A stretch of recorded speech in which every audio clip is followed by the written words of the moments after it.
guys! Welcome to my channel, your home properties within reach. Again, this is Kay, your Bulacan Realtor. So guys, andito ulit ako ngayon sa Idesha. So alam niyo naman kung saan ang Idesha sa North, diba? Nasa San Jose del Monte siya. And syempre, mag-site visit tayo para makita natin yung progress ng ating site, no? Ma-update ko rin kayo kung ano na yung nangyayari sa ating constructions and development here, no? So guys, if you're interested, don't forget to message me on the number that you see on the screen. So pakita ko sa inyo ulit yung vicinity natin kung sakali na hindi nyo pa napanood yung mga previous vlog ko. So come on, let's go guys. Ayan guys, so the sun is shining bright, no, this morning. So andito po ako sa Idesha. So, alam naman po natin na ang ating developer ay ang PA Properties and Hankyu Hanshin. So, 100 years in service na sila dito sa ating construction, house development business. So guys, ito yung Idesha. Then, ayan, katapat niya ay ang Moldex. Then, etong side na to, itong road na to, ito yung galing sa bayan ng San Jose del Monte. So, bayan ng San Jose, Poblacion 1 yan. Galing dyan. Kasi pag diniretso mo yan, yung sports complex, makikita mo siya, People's Park, sorry. Yung People's Park, makikita mo siya, then pakanan, yung papuntang City Hall, then pakaliwa is yung papunta na ng Garay, or north sa Garay. Then dito sa side na to, sa side na po na yan po yung papunta ng Santa Maria. So, ayan guys. So, ayan diba? Ongoing construction tayo. So, try natin na mag-check. Siyempre, punta ko kayo ulit dun sa ating So, ayan o, nakikita nyo ba guys? So, nilalagayan nila yung mga tubes na, ay! Okay na, wala na ang ating Sige, nilalagyan nila yung mga tubes natin, yung mga grabber dyan, para sa drainage natin, no? Wait lang. Ayan guys, so interview ko si Kuya kasi nakita ko na wala na yung kanilang miniature model dito. So ayan, ongoing development na tayo sa site. Tapos, syempre nakichismis ako kay Kuya. Putik-putik tayo guys. Pinayagan naman ako hanggang dito lang. Kasi papakita ko sa inyo yung kino-construct na model unit natin doon. Ayun, nakikita nyo ba yan? Ayan, nakita nyo yun. Yun po yung ongoing construction natin ng model unit. Ayan, so soon, may makikita na po kayo dyan ng mga tinatayong mga bahay. Pero dyan po kasi sa site na yan, based po sa map natin, is single attached po yan. So yan po yung ating Sora. Tapos doon pa sa dulo po kasi yung Yama. So, ayan. So, may mga... Diba nakakatuwa guys? Diba nung last na nakita ko sa inyo, diba may butas pa yan, yung fence natin dyan. So, ngayon, buo na siya. So, ayan na guys na-update ko na kayo sa ating So, hindi ko na pakita sa inyo yung miniature model kasi na-ibalik niya siya sa office. Pero kapag nakadaan ako sa office, mamaya i-update ko kayo. Videohan ulit natin para makita niyo po yung ating miniature model. So, ito na po yung current progress and improvement natin sa Idesha site natin dito sa San Jose del Monte, Bulacan. Again, this is by PA Properties and Hankyu Hanshin, no? Guys.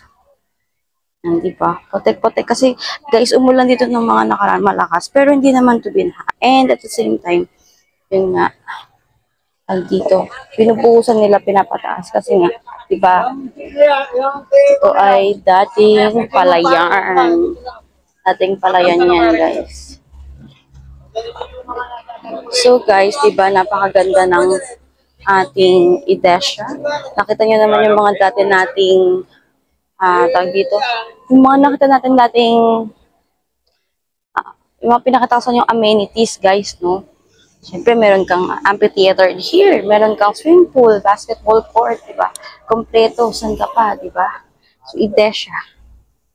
Because you want to make the most out of every day. Diba guys? Sobrang ganda ng Idesha. So guys, I were you, message me now. And let's talk about the details and reservation of Idesha. Hi guys! So, andito po tayo sa ating office sa San Jose del Monte ng, siyempre, Idesha Ideal Way of Living. So guys, ito, papakita ko muna sa inyo ang ating beautiful townhouse, di ba? So marami naghahanap niyan, townhouse natin sa Idesha. So, siyempre, Yama Townhouse, ang ating lot area ay 50 square meters and siyempre, pwede din siyang lumaki into 75 square meters kung tayo ay nasa end unit. And ang ating floor areas is 42 square meters. So, ayan po ang ating tsura ng ating Yama Townhouse. Then, ito po yung itsura ng kanyang second floor. So, meron tayong first bedroom, second bedroom. Then, ito po yung ating first floor. Ayan. Ay, ang ganda guys, diba? Ang ganda. Ayan. So, ayan yung kitchen, living area mo, dining area, and yung toilet and bath natin. Yan ang ating Yama model. Yama model. So, for our single attached, syempre, ito. Ang ating single attached na si Sora. Ang ating lot area here ay 80 square meters. Ang ating floor area ay 52.25 square meters, guys. Diba ang ganda, guys? Tapos meron ka pang veranda dun sa second floor mo. Dun sa master's bedroom mo. So, ayan. So, pag, pwede mo siyang designan. Ito ay 2 bedroom din. No? Ayan yung ating second bedroom. So, pwede kang magkaroon ng bunk bed dyan, no? Kung meron kang 2 kids, share sila. Then, ito naman yung ating first floor. Ayan. Yung ating living area, dining area, ayan, kitchen. So, yan po ang ating model unit sa Idesha. So, yan. So, ganyan po yung magiging itsura ng ating mga unit once na na-construct na siya dun sa mismong site natin, yung pinuntahan natin kayo na. Tapos ngayon, puntahan po natin yung map natin. So, ito po yung ating map. So, guys, dito po ako galing kanina. So, andyan kayo na tayo. Ito ako nag-park. So, dito po isa tayo yung office. Tapos, ito po yung ating gate. Punta sa office. Ayan.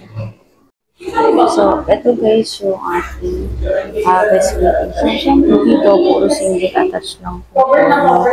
Single attached. And bandang dulo po, ayun po yung mga townhouse natin. Ang ganyan siya, dikit-dikit siya. Diba? So, kasi ay doon pala. Yan. So, ito yung basketball court natin. So, yung swimming pool. Yung ating community hall, yung amphitheater. So, ayan guys, yung ating.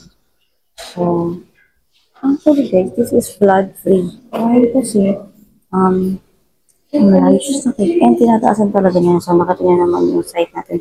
Talagang binubusan siya ng lupa. Tapos, inaayos na yung ating mga drainage system. Doon, meron tayong mga nakita na cement pipe, no? So, ayun. So, sa bandang dulo yung mga tao. Ito yung bandang harapan yung single attached natin, guys. So, guys, so ito yung ating map, no? Sa ating Idesha. Okay. So, ayan, di ba dito tayo galing kanina? Pagsora, Orange Yama. So, talagang sa harapan yung mga single attached natin. Then, nasa likod yung ating townhouse model. Ayun guys.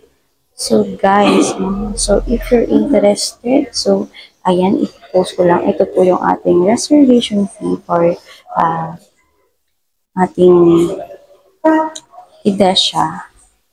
So for Sora, single attached mga tayo, ito po yung total contract price natin.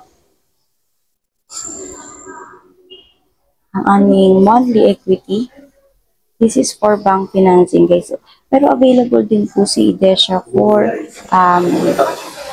pag-ibig financing. Pero i-post ko na lang po dito sa inyo yung ating bank financing. And then for Yama, ito po yung ating total contract price and ang ating monthly equity. Ayan. And this is for 18 months. May option din siya if we want to have an insurance or without for the house mo. Pero kung naman kayo, pwede rin yung walang insurance, guys.